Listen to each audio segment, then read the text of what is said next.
오늘 설교 제목을 스크린에서 우리 한번 같이 읽어봅니다. 시작. 반응이 인생을 결정합니다. 여러분, 성경에는 고난에 관한 말씀이 아주 자주 나옵니다. 예수님도 우리를 구원하실 때 극심한 고난을 받으시고 우리를 구원하셨지 않습니까? 그런데 고난은 누구나 기뻐하는 분이 없습니다. 고난은 다 원치 않죠. 그리스도인이라고 고난이 면제되거나 제외되지는 않습니다. 그렇기 때문에 우리가 고난에 대한 바른 이해, 고난에 대한 바른 자세가 믿음 생활에 굉장히 중요하다, 이렇게 말할 수 있습니다. 자, 오늘 본문을 다시 한 번 더 보여드리면, 내 형제들아, 너희가 여러 가지 시험을 당하거든 온전히 기쁘게 여기라. 이는 너희 믿음의 시련이 인내를 만들어내는 줄 너희가 알미라. 우리가 이 땅에 살아갈 때 여러 가지 시험을 당한다는 거예요. 여러 가지. 어떤 분은 건강의 문제 때문에, 어떤 분은 물질의 문제 때문에, 어떤 분은 자녀 문제 때문에, 어떤 분은 관계성의 문제 때문에, 하여튼 여러 가지 시험인데 그걸 3절에는 다르게 표현하죠. 믿음의 시련이다, 이렇게 표현합니다. 믿음 생활하는데 시련이 다가온다는 거죠. 시련이. 믿으면 시련이 없을 것 같은데 아니라는 거예요. 믿는 사람에게도 시련이 올 때가 있다라고 말씀하고 있는 거죠. 이것을 히브리서 12장에는 이렇게 표현하고 있습니다. 주께서 그 사랑하시는 자를 징계하시고 그가 받으시는 아들마다 채찍질 하심이라. 징계는 다 받는 것이오늘 너희에게 없으면 사생자요 친아들이 아니니라. 징계는 다 받는데요. 다 징계를 받는데요. 징계를 받는 이유가 사생자가 아니고 부모가 있는 친아들이기 때문에, 하나님의 자녀이기 때문에 징계를 받는데요.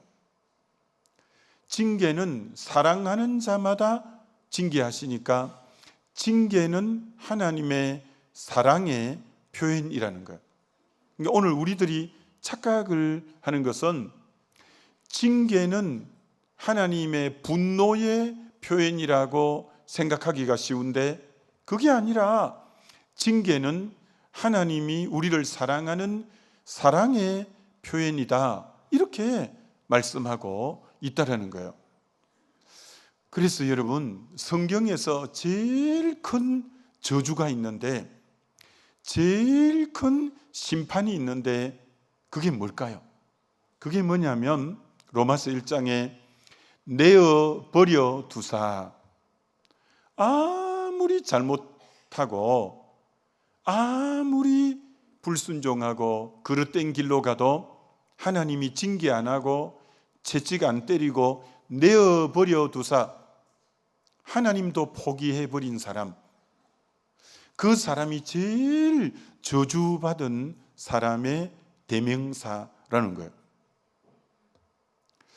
여러분, 내어버려 두사가 제일 저주받은 거예요. 하나님은 자기 자녀는, 다른 사람은 맨날 새벽에 아침에 그 골프장에 간다고 드렁크 열고 골프채 싣고 늘 예배 나오면 그런 분이 있어요. 그래도 한 번도 사고 나는 법이 없고 건강하고 그래요. 근데 믿는 사람이 주의를 어기고 한번 가봐요. 골프채가, 골프공이 오른쪽 눈을 때려가지고 한번 치지도 못하고 내려오고, 야, 난 왜 이래? 난 왜 이래? 왜? 사랑하는 자마다 징계하고 받으시는 자마다 채찍질하기 때문에 난 조금만 잘해도 주님이 넘어가는 법이 없고 다 터치하시고 이제 만지시는 거예요. 그러나 주님께서 지옥 갈 사람은 그대로 내어버려 두는 거예요. 아무리 죄를 짓고 못된 짓 해도 내어버려 두사. 그래서 하나님이 나에게 징계하고 채찍을 때리는 게 사랑의 표현이다, 이렇게 성경은 말씀하고 있다라는 거예요.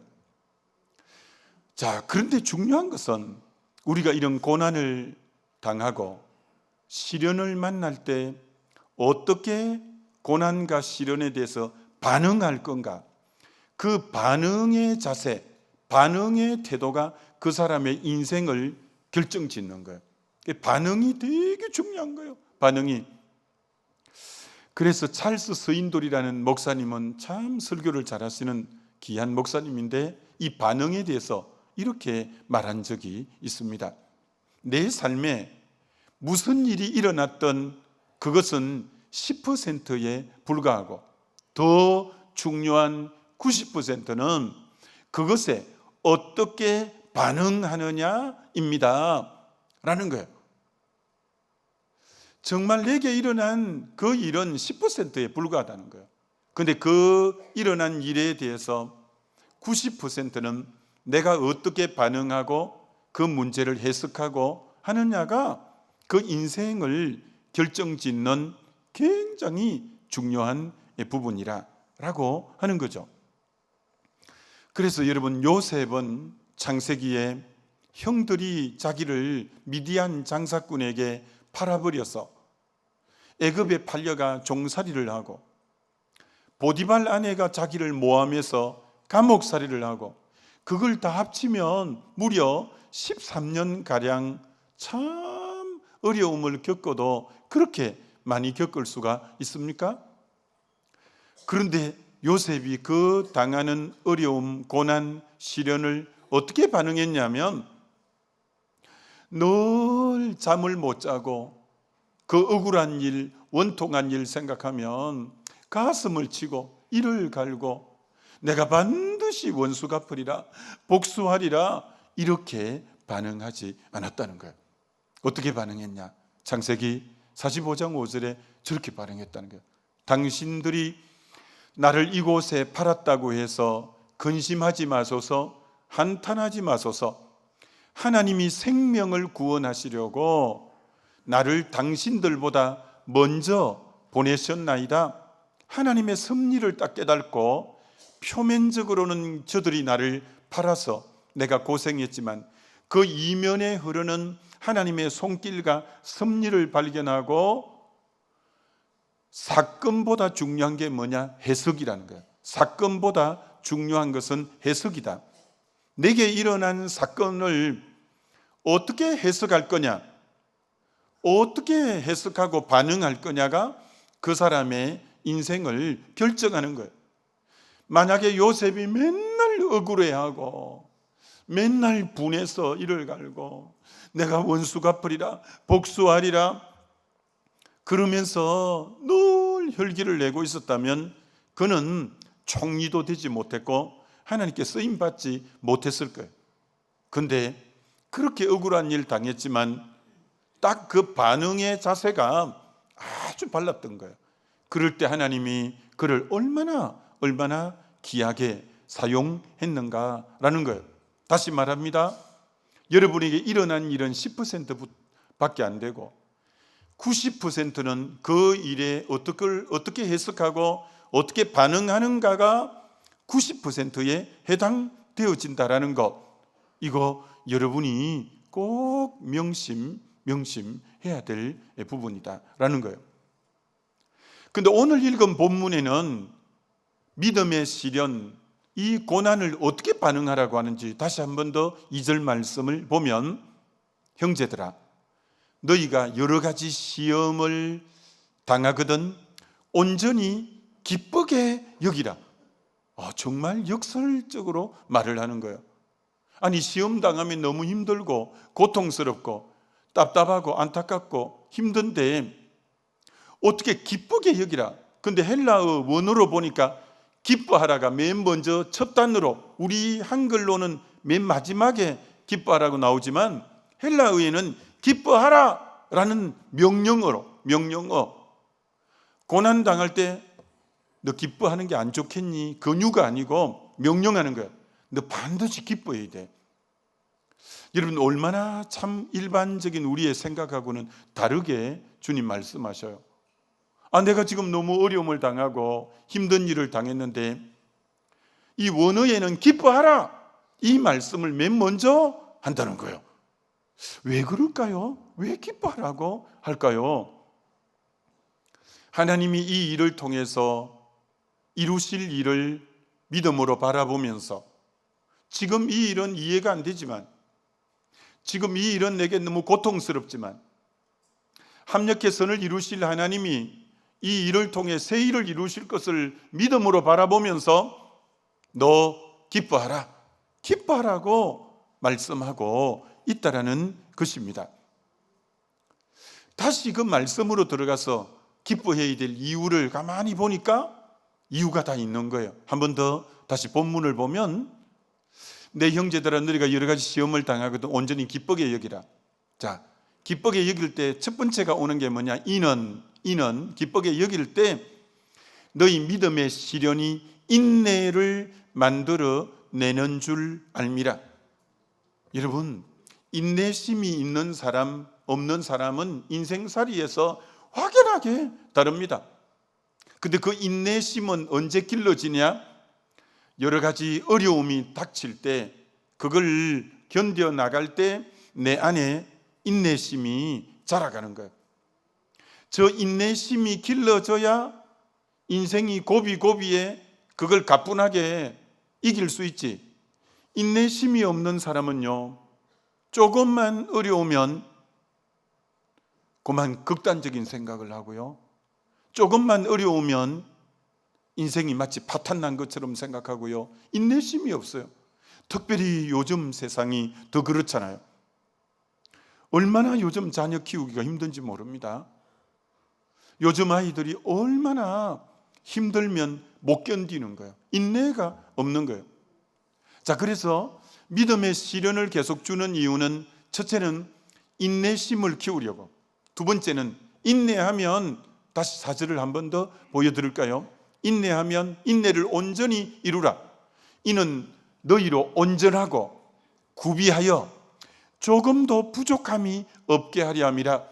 야, 인내했더니 그 인격을 온전하고 구비하여 조금도 부족함이 없는 사람으로 만드시기 위해서 하나님이 시련을 주었다는 거예요. 그 시련을 주님 십자가 바라보면서 기도하면서 잘 견뎌냈더니 온전하고 구비하여 조금도 부족함이 없는 그런 인격으로 만들어졌다는 거예요. 저걸 그러면 공동번역에는 뭐라고 해놨는지, 세 번역에는 뭐라고 했는지 그 4절 부분의 뒷부분만 다시 한번 보면, 시련을 잘 인내하면 온전하고 구비하여 조금도 부족함이 없는, 저걸 공동번역에는 그 시련을 잘 인내하면 여러분은 조금도 흠잡을 데 없이 완전하고도 원만한 사람이 될 것이라는 거예요. 참 사람이 원만하다, 그 시련을 많이 견뎌온 사람이에요. 그 다음 세 번역에는 조금도 부족함 없이 완전하고 성숙한 사람이 되십시오. 주님이 나를 성숙한 사람으로 만들려고 믿음의 시련을 잘 인내하면서 왔더니 어느새 성숙한 사람이 됐어요. 그러니까 믿음의 시련을 준 것을 잘 인내했더니, 첫째는 부족한 사람, 부족함이 없는 사람이 됐고, 두 번째는 원만한 사람이 됐고, 세 번째는 성숙한 사람이 된 거예요. 하나님이 나를 이 세상에 나가서도 많은 사람들에게 정말 복된 인생을 살게 하기 위해서 부족함 없는 인생, 원만한 사람, 성숙한 사람으로 만들려고 내 삶에 믿음의 시련을 많이 겪게 한 거예요. 그걸 인내하면서 잘 견뎌 나갔더니 어느새 그 인격이 원만하고 아주 성숙한 그런 신앙 인격을 만드시려고 주님이 내게 고난을 주신다라는 거예요. 다시 5가지로 하나님이 내게 고난을 주실 때 이 고난이 5가지 굉장히 유익하기 위해서 내게 고난을 주시는데, 첫 번째는 여러분, 인생에 믿음의 사람이 고난을 겪을 때 그때 하나님께 나가서 부르짖고 하면서 하나님이 나와 함께 하시는 것을 경험하게 되면서 하나님이 나와 함께 하시는 것을 계속 느끼면서 영적으로 강해지고 아주 성숙한 사람이 되게 하는 거예요. 어려움이 올 때 기도하고, 그래서 그 어려움 때문에 주님 앞에 기도하다 보니까 임재를 경험하고 주님이 함께 하심을 경험하면서 강하고 성숙하게 되는 거예요. 누가 그랬냐면 다윗이 언제 주님이 함께함을 경험했냐면 시편 23편 4절을 보면 다윗이 제일 어려울 때를 저렇게 표현하고 있습니다. 내가 사망의 음침한 골짜기로 다닐지라도, 제일 자기 인생의 어려울 때를 사망의 음침한 골짜기를 다닌다, 이렇게 표현합니다. 그때 해를 두려워하지 않을 것은 주께서 나와 함께 하십니다. 저 주님이 나와 함께 하심을 언제 경험하냐?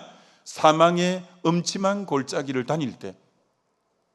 정말 죽는다는 그런 때로는 선고를 받거나 때로는 더 이상 소망이 없다고 싶고 너무 힘들어, 진짜 내 인생이 사망의 음침한 골짜기를 지나구나 할 때 주님 앞에 계속 기도하고 주님 앞에 나갈 때 주님이 함께 하심을 경험하는 거예요. 그때 영적으로 강해지는 거예요. 그때 굉장히 영적으로 성숙해지는 거예요. 누구도 그랬냐면 아까 요셉이 종으로 팔려갔는데 창세기 39장에 그 가장 어려울 때 하나님이 함께 하심을, 창세기 39장을 한번 보면 요셉이 이끌려 애굽에 내려가매 바로의 신하 친위대장 보디발이 그를 그리로 데려간 이스마엘 사람의 손에 요셉을 산이라. 여호와께서 요셉과 함께 하심으로, 이게 제일 어려울 때, 내가 종살이 할 때, 부모 떠나서 외국에 와서 종살이 하니 기댈 데 하나 없을 때 누가 함께 해주시냐? 하나님이 함께 하시는 거예요.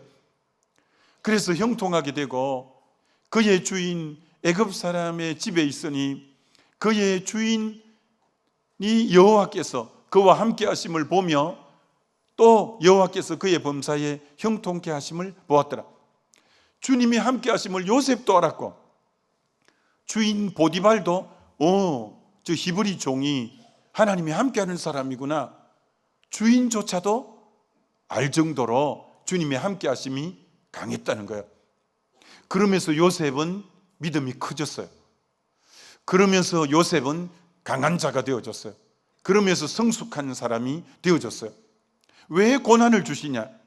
고난을 당할 때 하나님 앞에 가서 두 손 들고 기도하고 하나님 저 좀 불쌍히 여겨달라고 몸부림치고, 그럴 때 하나님이 함께 하심을 경험하면서 영적으로 강해지고 성숙해지기 위해서 하나님은 하나님의 사람에게 고난을 주시는 이유가 거기 있다는 거예요. 두 번째는 왜 하나님이 우리에게 고난을 주시냐?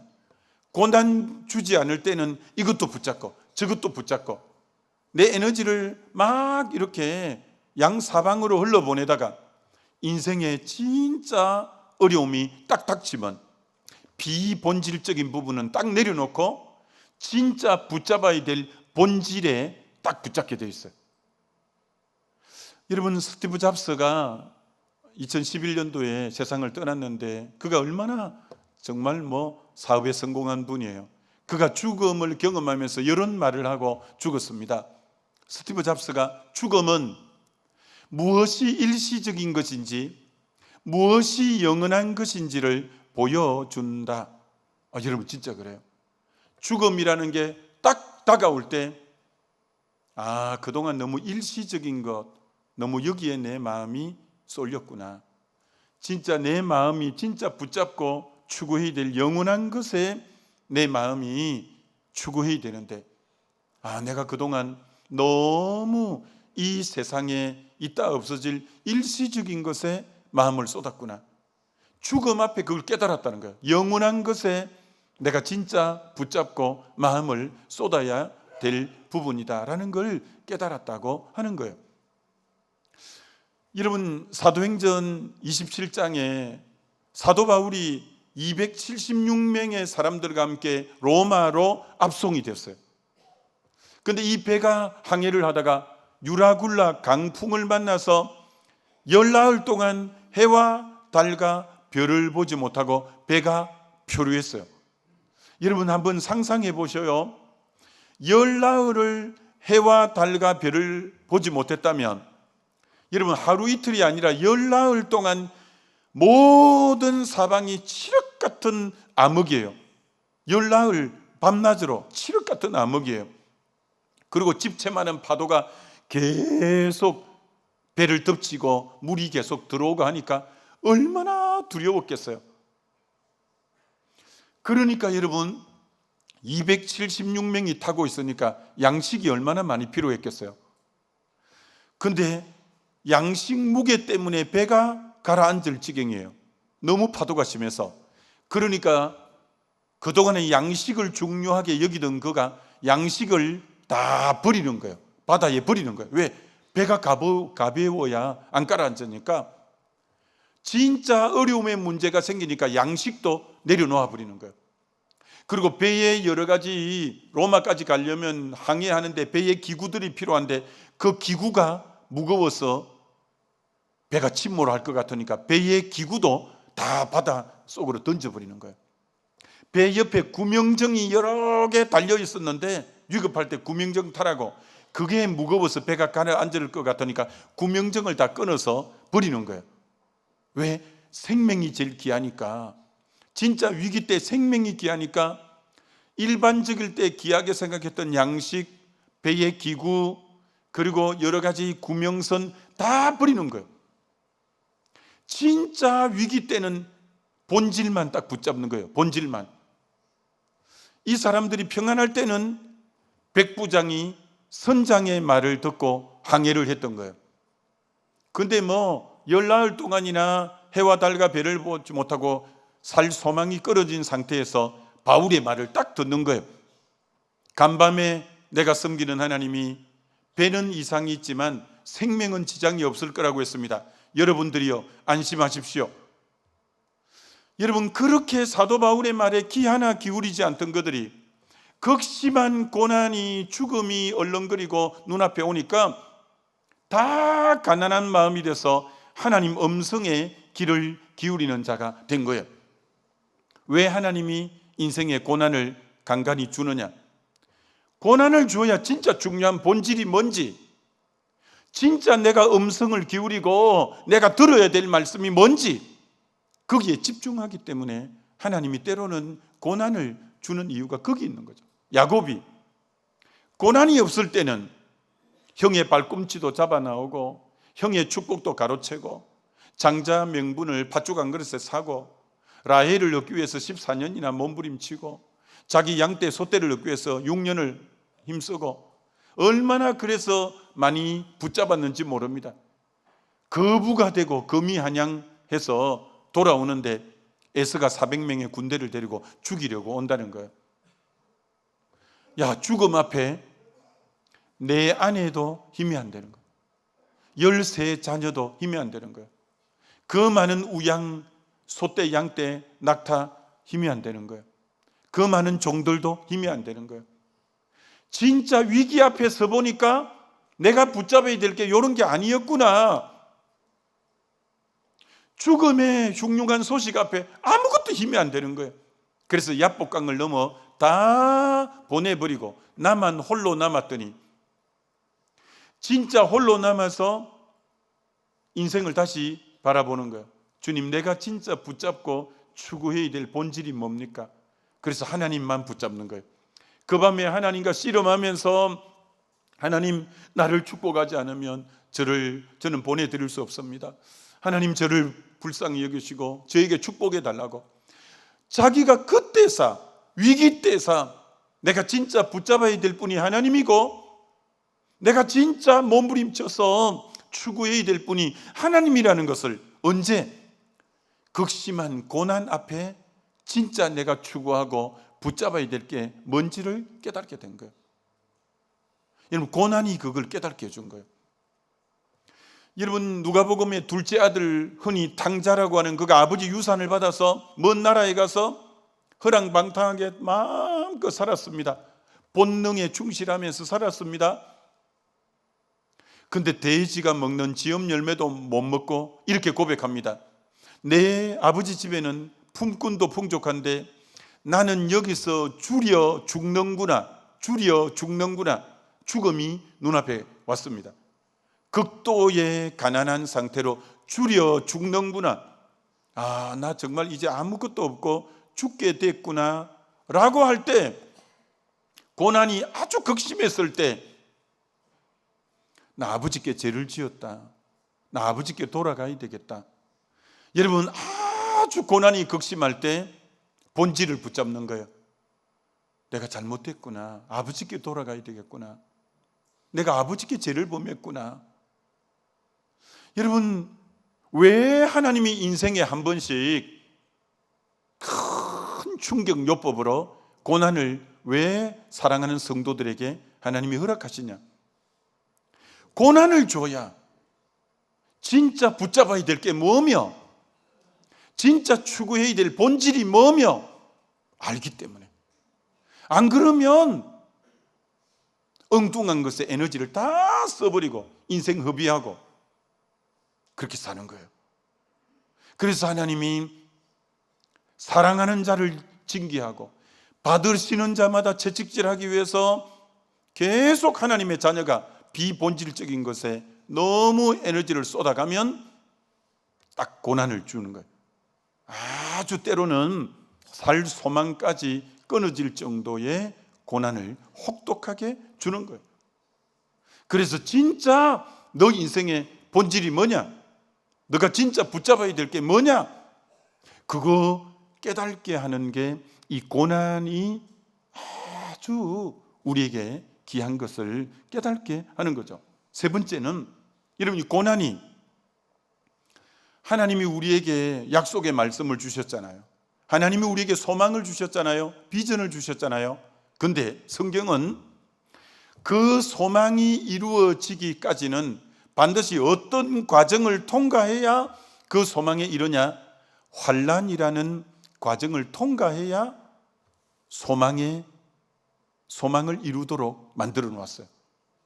로마서 5장을 한번 보여드리면, 다만 이뿐 아니라 우리가 환난 중에도 즐거워하나니 이는 환난은 인내를, 인내는 연단을, 연단은 소망을 이루는 줄 알미로다. 자, 소망을 이루기 위해서 반드시 통과하고 겪고 나와야 될 게 환난을 겪고 나와야 소망에 이르는 거예요.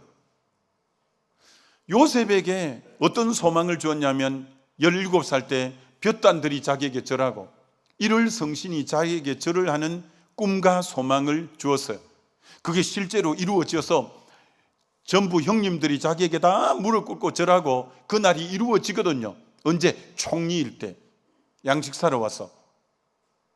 그런데 그 총리에 이르기까지, 소망을 이루기까지 종살이 감옥살이라는 얼마나 혹독한 환난을 통과하고 난 뒤에 소망이 이루어진 거예요. 오늘 많은 분들이 자기 소망이 잘 이루어지지 않는다고 말하지만, 아니요, 여러분이 소망을 이루기 위해서는 환난을 통과해야 돼요. 여러분, 다윗이 기름 부음을 언제 받았어요? 목동일 때 이새의 집에 사무엘이 와서 자기를 기름 부었잖아요. 기름 붓는 것은 왕으로 삼겠다는 거 아니에요. 근데 실제로 그 소망은 언제 이루어져요? 나이 30이 될 때 이루어지는 거예요. 소년 때 그 꿈을, 소망을 주셨는데 그 가운데 뭐가 있었냐면, 사울 왕에게 핍박을 받아 10여 년가량을 광야에 도망다니면서 환난을 받으면서 주님을 의지하고 나의 영혼이 잠잠히 하나님만 바라보면서 그렇게 환난의 시간을 통해서 소망이 이루어진 거예요. 여러분, 굉장히 중요한 거예요. 여러분에게 있는 그 소망, 그 약속, 그 비전, 환난을 통과할 때 거기 이루게 되는 거예요. 네 번째, 왜 하나님이 자기 자녀에게 고난을 주냐? 고난을 통해서 하나님이 축복을 받을 그릇을 만들고자 하는 거예요. 오늘 4절 말씀을 다시 한 번 더 보면 인내를 온전히 이루라. 이는 너희로 온전하고 구비하여 조금도 부족함이 없게 하려 함이라. 헬라어로 온전하고, 자, 인내하고 시련을 잘 인내하면 온전하게 되는데, 온전하다는 헬라어의 뜻이 그물을 깊다라는 뜻이에요. 그물을 깊다. 그물을 깊지 않으면 물고기가 잡혀도 물고기가 다 빠져나가 버려요. 그럼 뭐 헛수고죠. 뭐 물고기가 그물에 들어왔는데 그물이 뻥뻥 뚫려갖고 다 빠져나가면 아무 의미가 없죠. 근데 고난 가운데 인내가 그물을 깁는 역할을 하는 거예요. 그물 깁는 역할을 하는 거예요. 그래서 그물을 기었으면 물고기가 들어와도 물고기가 도망을 못 가고 들어온 그물 안에 물고기를 다 잡을 수 있는 것처럼, 하나님이 여러분에게 축복을 주시기 전에 축복을 줘도 축복이 뭐 쑥쑥 빠져나가면 그 받으나 마나지 뭐. 그런데 축복이 안 빠져나가려면 믿음의 시련 가운데 인내를 통해서 온전하게 되려면 그물을 깁는, 그 축복의 그릇을 만들어야 여러분이 하나님의 복이 안 빠져나가는 거예요. 요셉이, 여러분, 아버지가 채색 옷을 지어 입히고 그 12아들 중에 그 아들을 편애하고, 형들 잘못하는 거 있으면 아버지에게 가서 고자질하고, 그런 사람을 어떻게 총리로 쓰겠어요? 그러니까 하나님이 혹독한 종살이 감옥살이를 통해서 그 축복받을 그릇을 만들잖아요. 그릇을. 여러분, 하나님은 그릇을 만드시고야 총리라는 복을 주시고, 다윗을 왕 중의 왕으로 세우기 위해서 혹독한 고난을 통해서 그릇을 만들고야 왕이라는 복을 주시는 거예요. 여러분, 사도 바울은 1차 전도 여행을 갔다 와서 누구하고 대판 싸워서 갈라지느냐면 바나바하고 대판 싸워서 갈라져요. 누구 때문에? 마가 때문에. 마가가 1차 선교 여행 중에 중간에 돌아왔어요. 힘들다고. 바울이 너무 속이 상했어요. 선교 같이 나갔는데 중간에 힘들다고 나가니 같이 간 사람들이 전부 사기가 저하되는 거예요. 근데 2차 전도 여행할 때 또 마가가 같이 가겠다는 거예요. 바울은 절대 안 된다. 너 못 데리고 간다. 너 또 힘 빼려고 안 데린다는 거예요. 근데 바나바는 데리고 가자는 거예요. 안 된다. 데려가자. 안 된다. 그러면 둘이 싸운 거예요. 여러분, 그때는 바울의 사역 초기가 되어서 아직 마가 같은 사람을 품을 그릇이 사도 바울이 안 된 거예요. 그 모간하고 그 어려움 못 견디는 마가 다시 데려가고 싶지 않은 거예요. 그를 품을 만한 그릇이 바울이 안 되는 거예요. 근데 바울의 서신서 중에 맨 마지막에 쓴 서신이 디모데후서 4장 11절에 마가를 데려와라. 그가 내 일에 유익하다. 어느새 마가를 품어내는 이 사도 바울을 봐요. 초반전에는 그런 그릇이 아직 안 됐어요. 근데 많은 시련을 겪으면서 그의 그릇이 넓어진 거예요. 그래서 그를 이제 마가까지도 품어내고 받아내는 용량이 된 거예요. 여러분, 사람들 겪어보면 압니다. 참 인간관계의 폭이 넓어서 나하고 색깔이 좀 달라도 품어내는 그런 분 보면 고난을 많이 겪으면서 그릇이 넓혀져 있구나. 저분 속으로 그렇게 생각하죠. 참 남들이 어려움 당할 때 다른 사람의 깊이 이해하는 걸 보면 이분 고난을 겪으면서 그릇이 굉장히 깊어졌구나. 딱 알 수 있습니다.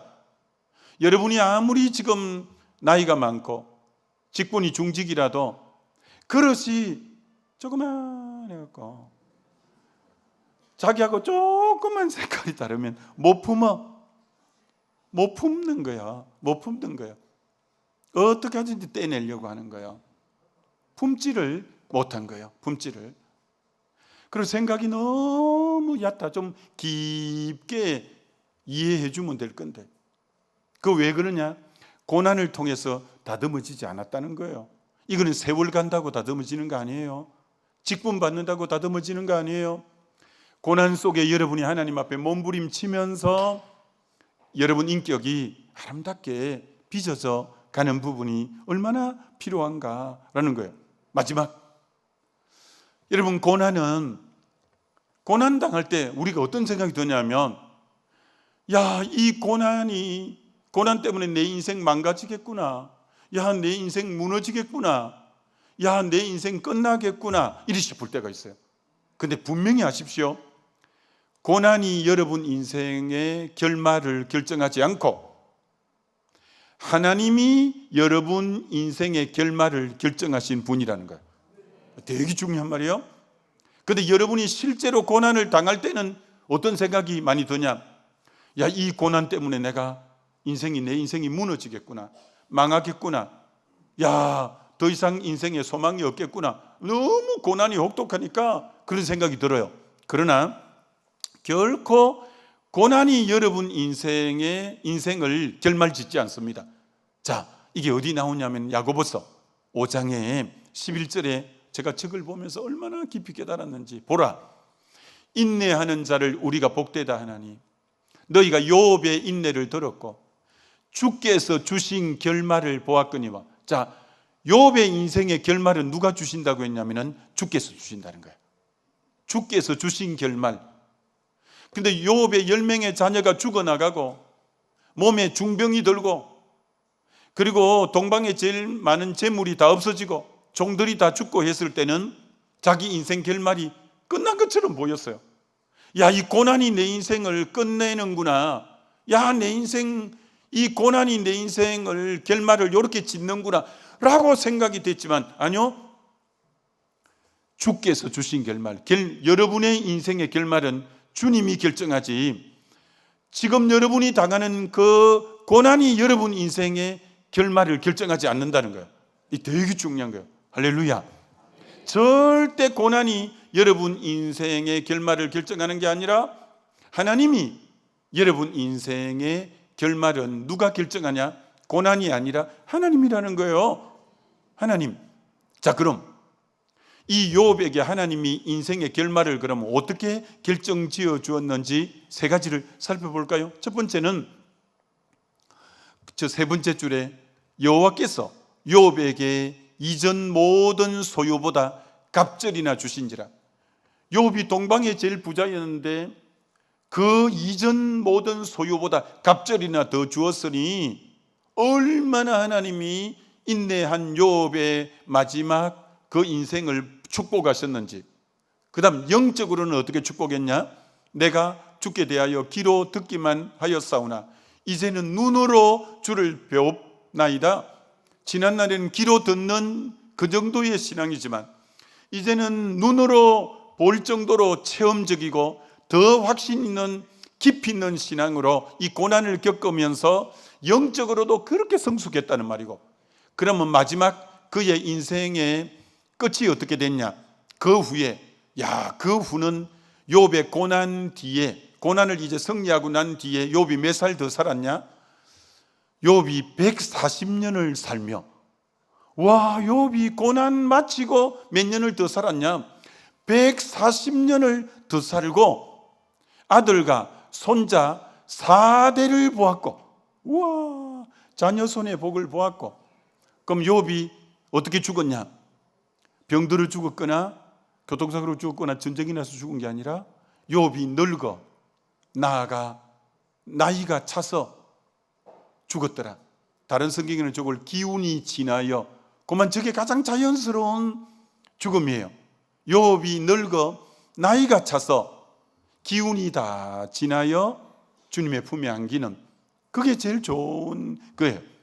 그러니까 욥이 인내했을 때 외적인 가시적인 물질의 축복도 갑절로, 영적인 깊이도 갑절로, 그 인생 노후도 그 고난을 인내한 결과가 하나님이 그 인생 결말은 마치 혹독하게 휘몰아치는 고난이 자기 인생을 결말을 지을 것 같았지만 내 인생의 결말은 하나님이 딱 결정하는 거야. 여러분 인생의 결정은 그 어떤 것이 결정하는 게 아니라 하나님만이 여러분 인생의 결말을 결정하시는 분인 줄 믿습니다. 너무 귀하죠. 아무쪼록 고로 자, 이 5가지를 보여드리고 정리합니다. 오늘 이 5가지를 꼭 명심하셔요. 고난의 때에 하나님과 함께 하심을 경험하면서 여러분은 강해지고 성숙해져야 돼요. 두 번째, 고난의 시간에 진짜 붙잡아야 될 본질이 뭔가를 붙잡고 이제 나가야 돼요. 세 번째는 여러분에게 준 소망을 이루는 과정에는 반드시 환난이라는 걸 통과해야 이제 그 소망까지 이르러요. 네 번째는 고난을 통해 축복 담는 그릇을 만드는 중이에요. 다섯 번째, 고난을 인내했을 때 주어질 하나님의 결말을 바라봐야 돼요. 절대 고난이 내 인생의 결말을 결정하는 게 아니라 하나님이 내 인생의 결말을 결정할 줄 알고 여러분이 이 약속 붙잡고 어떤 고난 가운데도 승리하게 되시기를 주님의 이름으로 축원합니다.